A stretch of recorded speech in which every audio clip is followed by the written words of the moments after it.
All right, all right. Welcome into week 6 already of Jimmy and Jake's USL Adventure Show. Jake, ready to play How Does You Touch? I am ready. All right. Well. I guess before we do that, how you doing? I know for our viewing audience, explain what you got set up here. What's the recording situation?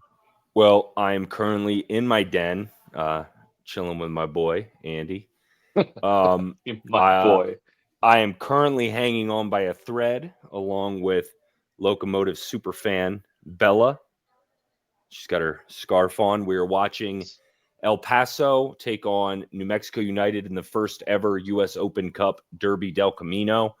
I guess the Albuquerque minor league baseball team had a game tonight, so they are currently playing at what looks like the track and field of New It's Mexico University.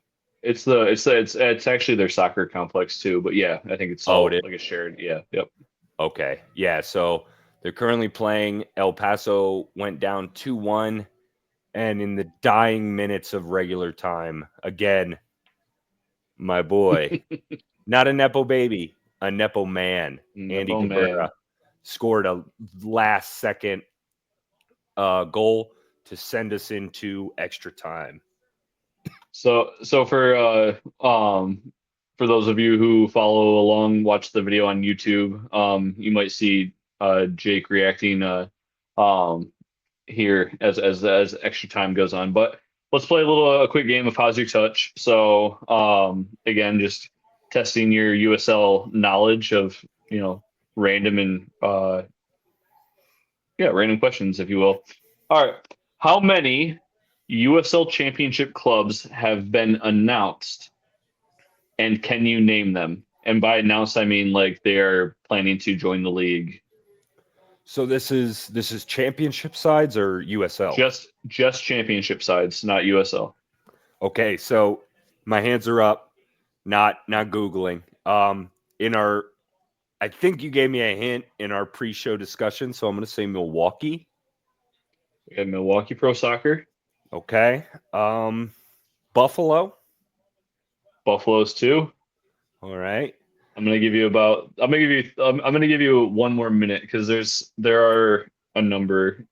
There's there's a California team. I can't remember. I read it today. I don't know if they're League One or if they're going to be Championship. Who else? We only got two so far. We only got Buffalo and Milwaukee. That's all you got. Yeah. And you know what? I'm like If I blue told you sky. there, Okay. if I told you there was 10 of them, Oh shit. You know what's messed up is I'm like inundated with USL news, like from yeah, Protagonist, from USL show. I read it on Blue Sky every day, but it's like no, can scrolling. So, but it yeah, is fair. It is those are the fair. two I know. It's hard to keep track. And I'm gonna list them and I'm gonna give you some like information on them. But like, um, there are 10 USL Championship clubs announced, starting with Buffalo and Milwaukee. Outside of those two, we have Brooklyn FC, which also has a women's team. We Hmm. have Sporting Club Jacksonville. We have Santa Barbara Sky FC, which is actually really Memphis 901. They got Yeah. their yeah. Um, we have Ozark United FC. We have USL Pro Iowa, which is the same guy who owns the Des Moines Menace, Hmm. the USL two squad. We have USL Palm Beach. We have USL Dallas, and then a fun one just because we actually don't know if they're going to come back or not. And I'll provide some context in a second. But OKC Energy FC is still on the website as rejoining. I know they've been on hiatus. They had some stadium stuff and other things going on. If they come back, great, but it'll remain to be seen. It'd be fun, especially with Tulsa, right? You have like an Oklahoma Derby built in there. Adding in, the Ozark United FC is Northwest Arkansas, so again, very close to a lot of those clubs in that same area. So Those um, yeah, all go those ahead. teams super fun away days. We we've talked offline about like I have a dream of going to like the little big towns of America. Milwaukee is on that list. That would be super fun. Brooklyn, obviously, and then like all those places sound like great Well, times. so I will say that Wisconsin is a lot of fun, if especially if you like to partake in a drink or two, which I know isn't normally your forte, but when in Wisconsin, the stadium that they're actually talking about building, if you know, and Milwaukee is one that they had a lot of steam early and have been kind of quiet, and so with all 10 of these, you got to take it with a grain of salt. I think Brooklyn is pretty solid. Ozark United, I checked their website. They look really solid as far as coming in. Buffalo, I know they're talking about building a stadium. So some of these are a little more serious than like USL Pro Iowa has been around for a couple of years with not a lot of movement. Milwaukee, like I said, not a lot of movement. But when Milwaukee announced it, they were going to build, they called it like the Iron District, but it was going to be a shared facility with Marquette. And so the stadium would have been walking distance to campus. And if that does happen and we get to go, I hope I get to take you. I'll take you to Sobelman's for I don't know if you drink Bloody Marys or not, but they have crazy Bloody Marys. So we'll definitely have to check that out on an away day if Milwaukee gets one. So that having been said, that was a long Hazu touch, but I think that it shows that there's lots of interest in USL, and that's just naming the championship clubs that are interested. That doesn't even include all the USL League One teams that have been coming into, and then how many of these will be possibly Division One clubs. But it's exciting to start to scope out other places for our map, if you will. Yeah. So speaking of our map, you had the lion's share of the games today. Take me to, I believe, Lexington, correct? Yes. So, oh, just real quick thing before I forget. If Buffalo USL can get the same passion that the Bills get, that shit is going to go insane and it's going to be fantastic for the league. But all right, Also, so we head off to Lexington. Las Vegas Lights are coming to town. Lexington controlled this match, 60% of the ball and 7 shots. Unfortunately, both clubs only had 1 shot on target. 456 passes for Lexington to Las Vegas's 265. Lots of fouls in this match. It was just kind of a dirty, boring game. 19 fouls to 11. Both keepers had 1 save, and it was pretty much just both teams were neutralized defensive stops. Like there wasn't a lot of like a lot of the drives, they didn't even really get shots off, or shots were blocked by defenders as opposed to the goalkeepers. Not really a lot to talk about this one. Las Vegas continues to have trouble scoring, and Lexington, who I was singing their praises towards the beginning of the season, have slowed down a bit offensively. I'd like to see them get back on track, especially Marcus Epps, who we've both enjoyed watching playing this year. absolutely. Um, yeah, no, it was always going to be hard for them, right? They're coming up from USL League One. They had to add in some championship player pieces, so it'll be one to watch, right? Because Rhode Island just did this last year and ended up in the final, so you never know which way some of these new clubs to the league are going to go. Speaking of clubs you don't know where they're going to go, my first game takes us to Hartford, where we didn't have a game because it's still really cold in the Northeast in April, and the fields were icy, so they did not play. Which is, I will say that Hartford probably has still the same amount of shots on target that they would have had even if they had played that game, just considering how their season has went. So I'm glad I didn't have to watch that game, but I know it's coming back for me at some point. So that having been said, take take me to the middle of the country. Take me to Oklahoma. I mean, I'll say this: Bodo Glimt in Norway. They have certain parts of the year where it's like 20 hours of darkness, and then days that are entirely lighted up, and they're still playing. So, just saying. So we're gonna head to Tulsa. Oakland comes to town. Oakland ended up getting their first win of the season, thus the title of this. I've taken a Star Wars theme with our titles the last few, or since the beginning. So this is episode 6, Return of the Roots. Tulsa dominates this game in a loss. We call that around here, we call that the Brighton Special. 66% of the ball, 21 shots, 4 on target to 9 and 4 for Oakland, 340 passes to 147 for Oakland. In the 13th minute, Oakland's Boubacar Inji rips off a beautiful free kick curler that goalkeeper Brian Dowd has to dive to save. Great free kick, great save. Look it up if you can. It was a fantastic almost goal. 31st minute, Oakland's Daniel Gomez. He receives a pass in midfield and just sends in a fantastic cross to a maybe offside Wolfgang Prentice, and he slots it past Dowd for the 1-0 lead for Oakland. Going into the good job, Mora. Heads into the 42nd minute. Time to slow things down. Again, this is gonna be a trend throughout these episodes. Jake's sensual goal of the week. We're gonna go ahead and slow things down.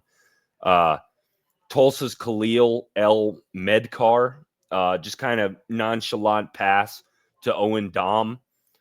He cuts in off the left and hammers this shot with his right foot. He's coming off the left side of the field. This guy's a fullback or like a left wing back.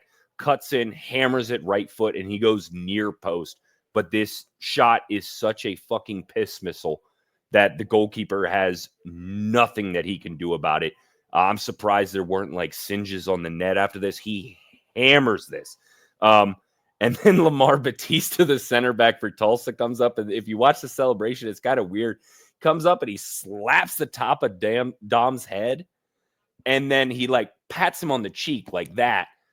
And you could tell like Dom is like utterly fucking confused and like, hey, you're hurting me kind of thing. But he pretty much just beat the crap out of his own teammate. But yeah, so 1-1 at this point. We go into the 45th plus 6 minutes for Oakland. NG floats another long ball to Peter Wilson in the box, and he lays it off to just a wide open Wolfgang Prentice, who gets his brace. 2-1 Oakland at this point. I've sung the praises of Tulsa's team defense, and I think Oakland, maybe out of necessity, maybe out of desperation, I think they figured out how to crack this defense and its long balls. If you watch this game, watch the replays, the plays that Tulsa has the most trouble dealing with in this game are long balls in, and that might be the secret to breaking them down. Oakland goalkeeper Kendall McIntosh at the end of this game keeps the lead with 2 saves off point blank headers. And Oakland holds on for their first win of the season. Yeah, man, good for them. I'm Tulsa's been playing well, but yeah, it's been pretty boring. I think that your point about the direct play, I think I saw a lot of that this week. And we'll get to it in some of the other games, but there is something to be said about playing, a long ball directly. And USL does that a lot better than a lot of the leagues that I watch now, where it's more possession based. So it's fun. It's a different sort of game. All right, so for the first actual game that I'm going to cover, we're going to go to Charleston. They hosted the Pittsburgh Riverhounds. I did want to mention for Charleston, because they've been around for a long time. Some players that have come through. USL Championship talks about how being Division II, they help create opportunities for players to get exposure to move on to quote unquote bigger leagues. Guys like Ozzy Alonso, who's had an incredible career in MLS with Seattle. We have Fidel Barajas, Lamar Nagel, both MLS guys. Dante Polvera, who's currently playing in Aberdeen right now, and then Trey Muse, another MLS guy. So certainly, the league does this, and there's other guys I'm going to talk about later on from some other games that are guys that are candidates for some of this growth. All right, but getting into this game, Pittsburgh, they didn't do a whole lot, but they did get a goal in the 40th minute at the end of the half. And then Charleston gets a PK literally at the death of the first half, and Cal Jennings hits maybe the top five worst PK I've ever seen in my life. Go back and watch it. It's insane. I don't know if I could put it there if I tried. But the second half, Charleston is dominating the game. Malloy hits a beautiful shot from just outside the 18, goes upper 90 in the right corner in the 67th minute, and then Jennings gets his redemption in the 80th minute. Hats off to Eric Dick for Pittsburgh. He was standing on his head this game. Charleston ended up with 18 shots, seven on target, 63% of possession. To Pittsburgh, only six shots, two on target, only 37% possession. Um, Kind of for this game, I made like headlines as my extra this week. This is more of a tale of two strikers. Uh, both these squads in the offseason picked up guys that are quote both top 10 goal scorers all time in USL Championship history. Cal Jennings is sitting on 5 goals, should be six after that awful PK. And Augie Williams is subbed off, I think, in the 60 something minute. Um, and ineffective, and he's only scored 1 goal so far this year. Doesn't seem to be gelling into Bob Lilly's system, so they're going to have to figure that out if they're going to get going at all this season. All right, so not that you want to talk about this squad at all, considering what's on the television, but can you take us to New Mexico? Not the one that's on TV right now, but the North Carolina game from Saturday. Go, you short fuck. So we head to the wretched hive of scum and villainy known as Albuquerque, New Mexico. New Mexico United welcomes North Carolina FC into the lab. So New Mexico controlled, for lack of a better term, we got penalties, folks. For lack of a better term, controlled the hell out of this game. 77% of the ball and 567 passes to 119 for North Carolina. Alexandros Tambakis, the USL Championship's all-time saves leader, overrated compiler, had a solid match, denying North Carolina FC's only 2 real chances of the match. Really, really talented keeper. I hate him. In the 90th minute, this game kind of was just NC playing a low block and New Mexico trying their best to break it down. But we go all the way to the 90th minute +2. North Carolina is once again, obviously, in a low block, hoping for a draw at this point. There's a big schmoz in the box, causes the ball to pinball out to a wide open Mackenzie Gaines. He shoots, and his shot is like hockey deflected by Thomas Amang. You know how hockey players will get the stick out and bounce the puck. This shot comes in off the right side. Amang has his back to the goal, keeper sort of behind him. He sticks his foot up, keeper goes this way, ball goes that way. And once again, New Mexico has snatched 3 points like the thieves that they are.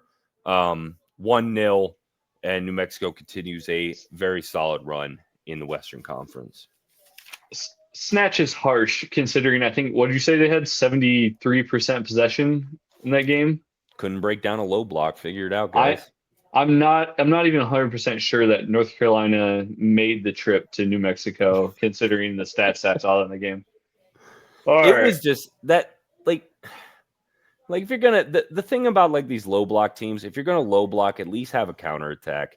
It's just, It feels so gross because we're both fans of the Premier League, and there's certain teams in the Premier League that will just, the David Moyes, the Sean Dyches, that will just sit back and just absorb, and it sucks. Like, do something. You made the trip, do something. Thank you. This has been my TED Talk. Let's make the trip back across the country. We're for the first time this year, we are headed to the Gulf Coast of Florida and Al Lang Stadium in Tampa Bay. Al Lang Stadium, real quick, is it was an old baseball stadium. It was actually built in 1947 for only $300,000, and then the Rowdies took over the stadium in 2011 and converted it to a soccer stadium full time. And their capacity is rated at about 7,500. Kind of a awkward one to watch on TV, but they do a good job of creating a pretty cool environment considering what the stadium was.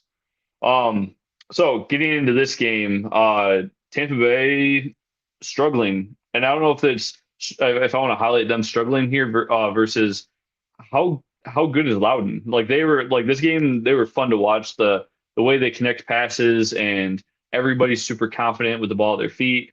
They're a fun team to watch. Specifically, Abakura is on his fifth goal already. He gets one in the 69th minute, a penalty, but earned.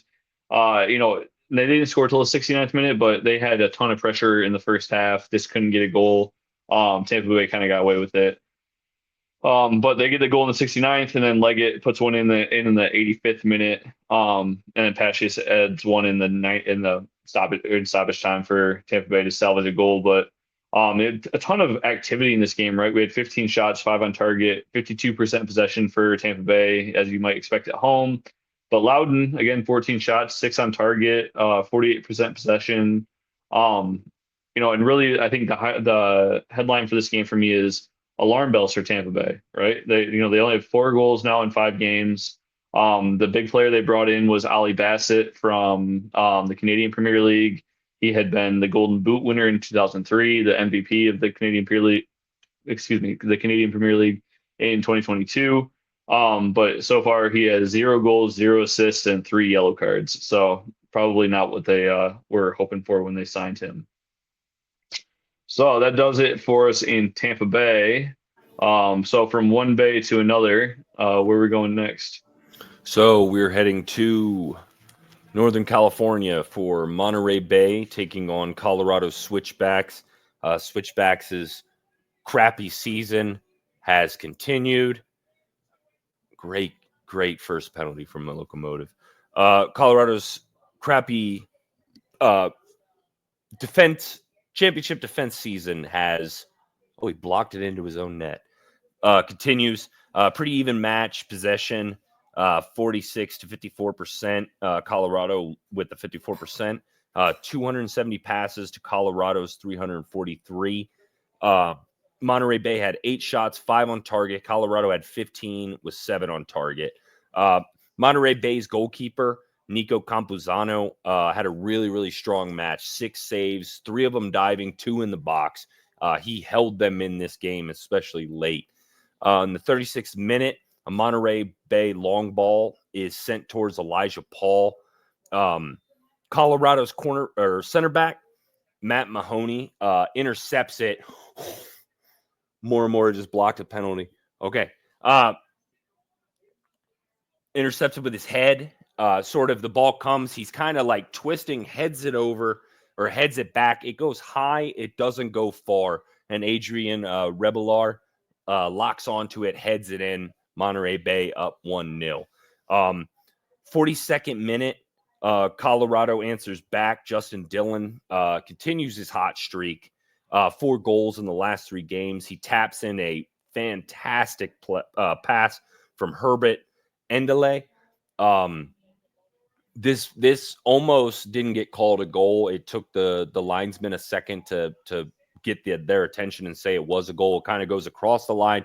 Keeper gets his mitt on it, pushes it back out, and Justin Dillon's kind of fighting for his life on the rebound, trying to hold it with his back to the goal, and then they finally run out, call it a goal. Justin Dillon stays hot. Another goal for El Paso. 69th minute, huge slide tackle by Miles Lyons in the box to stop a Colorado breakaway. I just wanted to highlight that because that's 2 former Locomotive players playing really well. Miles Lyons never really got a fair shake in El Paso. Really happy to see him doing well on a good team. 83rd minute, I used 4 O's on this. A long cross from Anton Horup from well outside the box, right side. Lands on Mayele, Malongo on the left of the 6-yard box, literally just a cruise missile of a cross. Getting back to what we were talking about, long ball sort of being the focus of this league. Really, really fun to see when they go in, when they look good, and he hammers it home for the game winner. And that's it from the Bay Area. All right. Well, from Northern California, we're heading down to South Central Texas to San Antonio. I don't get a lot of opportunities to West Coast teams. Jake, lots of Hail Marys right now. You all right? Yeah, there you go. All right, so San Antonio is plays at Toyota Field. Capacity 8,296, which is very specific, but that's what it has listed. Built in 2013 for the San Antonio Scorpions of the NASL. And they won the 2014 Soccer Bowl in the North American Soccer League. I can't believe that league folded. But this game, coming in this game, San Antonio has been one of the best teams, in the Western Conference so far this season. Miami's been tragically bad, but competitively bad. This game they really weren't competitive. Sans 3 minutes, so we got a goal in the 25th minute from Knutson, just kind of in the box, gets a touch off a cross, gets it in goal. And then Bonfiglio on a break in the 27th minute gets a goal, 2-0. Miami is ecstatic. San Antonio pulls one back in the 65th minute. But outside of that, I think the parallel that I'm drawing is the first two games that Bill Hamid played for Miami, they did give up some goals. They gave up 5 goals in those games. But since then, they've only given up 2 goals in the last 2 games, including this win. Hamid made a number of really good saves in this game, but specifically in stoppage time, made a big difference for Miami. So I'm happy for him that he's finding some success in a otherwise unsuccessful franchise the last couple of years. But San Antonio, again, they bullied this game. 12 shots, 5 on target, 67% possession to Miami's 6 shots, 3 on target. 33% possession, as Jake says, a Brighton special. The headline for this game is turning back the clock. And again, I mentioned Bill Hamid. He's got 13 saves on the season. He does have those 7 goals allowed, but only 2 in the last 2 games. And like I said, he made a huge save on a header in stoppage time to preserve the win for Miami. So happy for them. They're off the schneid. All right. So from San Antonio, we're heading back to Cali. So what we're going to do on this is literally possibly the last shot. My boy, Andy Cabrera, Ryden missed the shot. So there's 2 misses for New Mexico right now. Ryden went off the crossbar. So if Andy sinks this, we are going to the next round.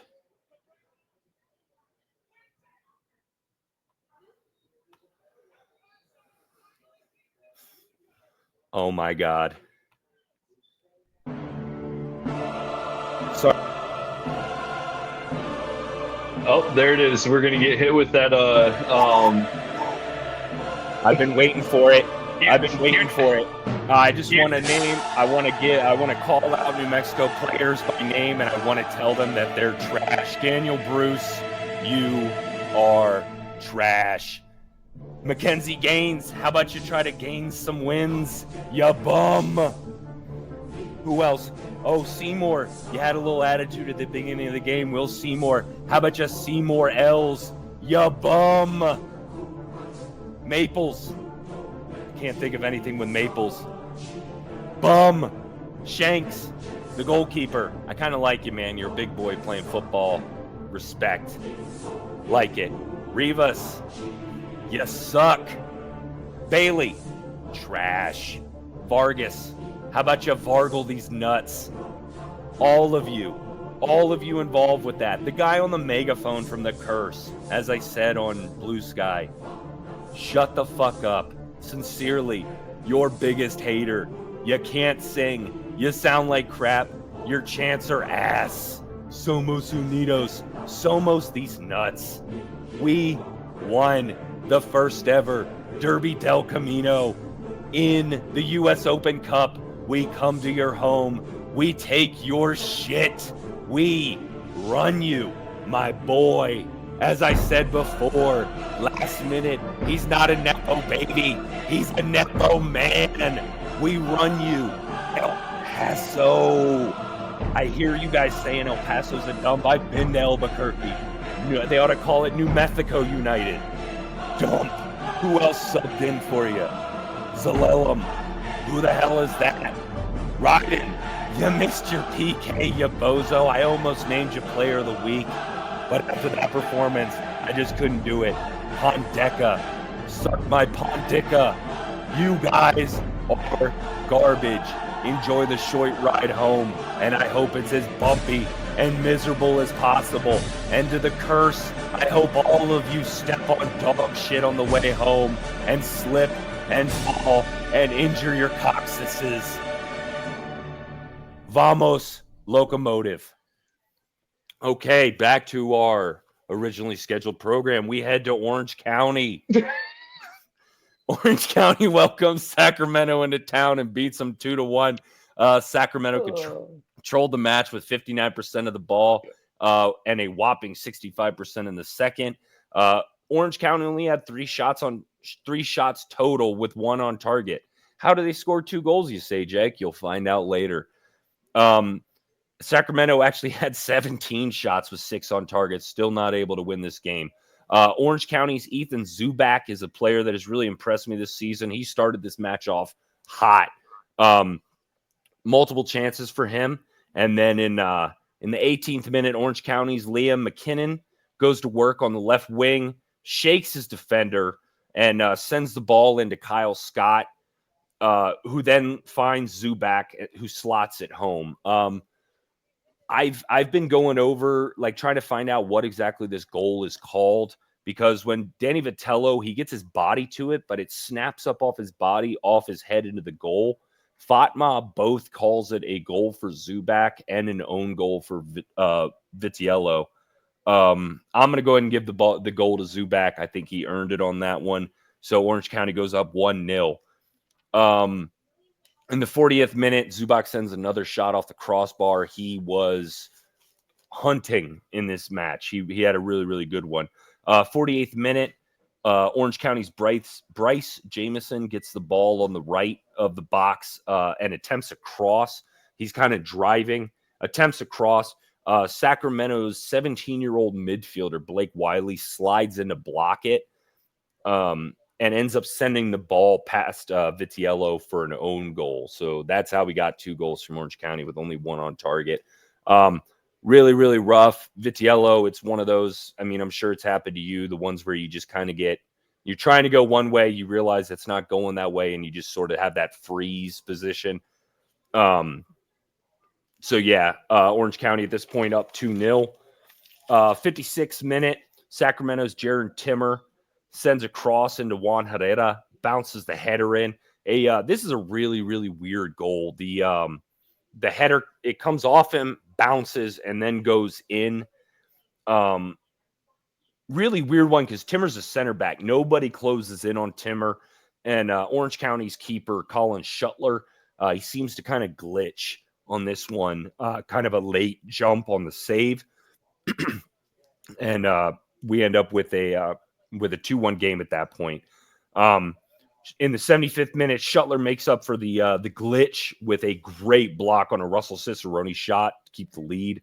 And in the 76th minute, another huge save off a header from a Sacramento set piece. Just a huge schmoz before the ball gets cleared. Orange County really gets in there to get to help their keeper out after he makes a huge save. Orange County hang on for a hard-fought win. Excellent. Excellent. I have no added notes to anything that was said along those lines. So for my last game, I'm gonna go. We're gonna go to Birmingham, where the Legion were hosting Locomotive. So Jake and I switched across. I know that we do, East, primarily East and West. Thought it'd be fun to let him do Detroit. I'm gonna do El Paso this week. So Before I get into the game, I did want to mention Birmingham. This is the third home game for them, so we're going to run through a little quick USL D1 check. Stadium capacity check. They do share, like I said, a stadium with UAB. It holds 47,000, no problems there. Market. This one surprised me. I didn't realize that Birmingham metro area is actually 1.1 million people, made up of 7 counties. So definitely fulfills what they're looking for there.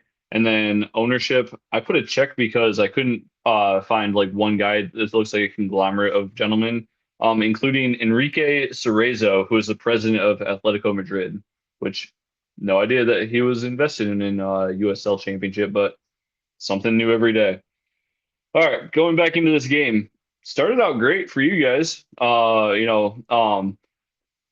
Watching the game, it was funny. They were talking about Cabrera being, the coach's kid, and early on just doing all the right things, being in the right places, but he had kind of taken his game to the next level. And as they're saying this, that he's like starting to do more, create more space. He sneaks in behind the defense. I think it was Moreno Moreno that played the ball over the top. He touches it in, early goal, 1-0. But from there, Ronaldo came to ruin the day. Damas gets a goal in the 30th minute, 4 minutes after Cabrera's goal to tie it up. Goes to halftime. Uh, Damas gets another goal in the 61st minute, a penalty, and then McCartney added one just for shits and giggles at the end in stoppage time.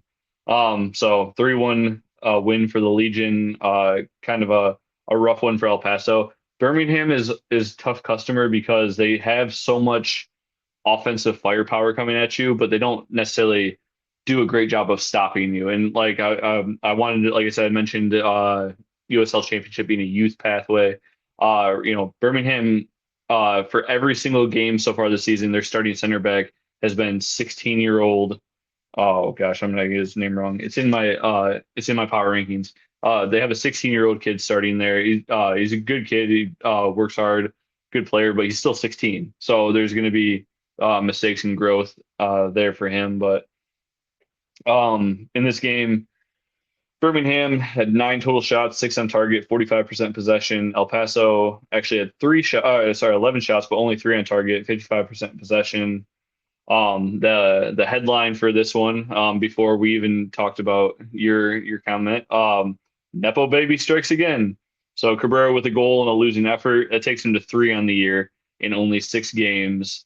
And um, for this is only our 6th episode of the show. Go back and listen to the first one and listen to Jake talk about his boy, Wilmer Cabrera. But he has if Andy, I'm sorry, if Andy gets a 10 goals, is that right? You're getting a kit. I don't even think he needs the 10 goals. I would be willing to bet that Yake is coming with a Cabrera jersey soon. But yeah, that was it. I think El Paso looks a lot better this year than they looked last year when I watched. They are tougher, but this game just got away from them. And like I said, the scoreline saying 3-1 is not really the truth. I mean, they scored late when El Paso was pushing for a goal. They had one off the crossbar, I believe, in there towards the end too. That would have tied it up 2-2. So tough loss for you boys. It's 10 goal involvements, and I'll get a Okay. jersey, but I'm pretty much at the point where I'm about to get one anyway. I put on Blue Sky. I've always been a fan of Andy Cabrera, but that's definitely not true. He is consistently proving me wrong this year. I am very, very impressed with him. Yeah, you're right. Didn't feel like a 3-1 loss. And we're going to go ahead to Phoenix because in this trade, you got ripped off. This match, whoo, boy, this was a match. In all caps, I have in my notes, match of the week. Even stats, 52% of the ball for Phoenix, 48 for DCFC, 11 shots, 3 on target for Phoenix, 16 with 5 on target for Detroit, 344 passes to 312. Phoenix starts hot with multiple shots. Phoenix kind of looked, in my opinion, better in the first half, goals included, but the midfield interception leads to a Phoenix counter. Ball goes down to Gerald Margarita on the left side, and he pantses Reese Williams on this play. Just shakes him up, sends it across. Colin Smith heads home, 1-0 Phoenix. Reese would get his revenge later on in this match. I'm saying that right? I want to say Rise, but on the broadcast they're saying Reese. It is Reese. Yep. Okay. But yeah, great team goal, and Margarita continues to impress for Phoenix. Really, really good on the ball. In the 71st minute, we have another defensive blunder by DC. Leads to Darius Johnson chance that goes off the left post. He recovers the ball, passes it to a ready hope. I'm going to butcher this. Averu. I pronounced it right on my thing. Avayevu, who sends it home. Phoenix goes up 2-1. And I have to plug in my computer because it's about to go dead. Stalling.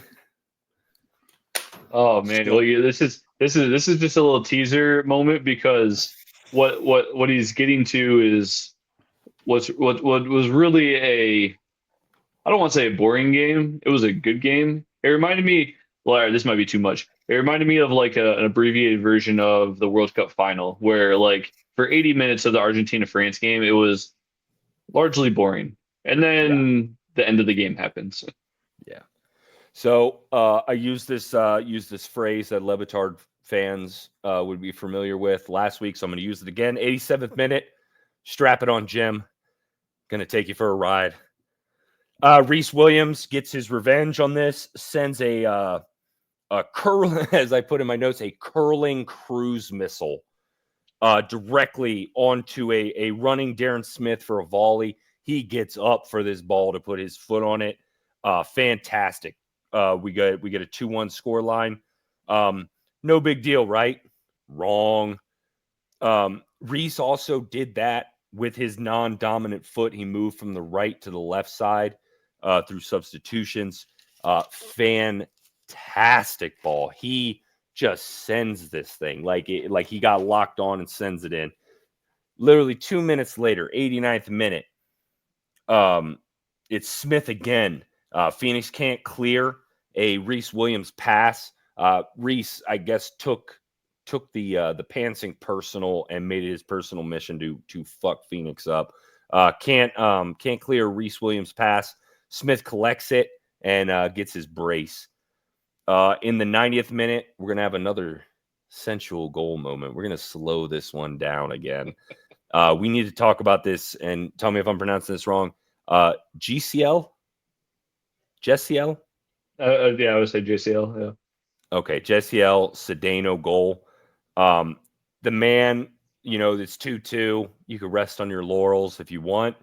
He says no. The man turned into Thanos, put on the Infinity Gauntlet, and said, "Fine, I'll do it myself." He cuts in off the right-hand side and sends a left footer into the left side of the netting. Like, this doesn't hit the back of the goal. This hits the left of the netting. Comeback complete. Good Lord. Phoenix look broken after this. Just beat up. They look so mad. The fans, I'm sure the fans were letting them have it. But good Lord, man, this Cedeno goal hanging in the loo. That shit was fantastic. It was unlike the Detroit City FC that I'd seen the last couple weeks as far as attacking. I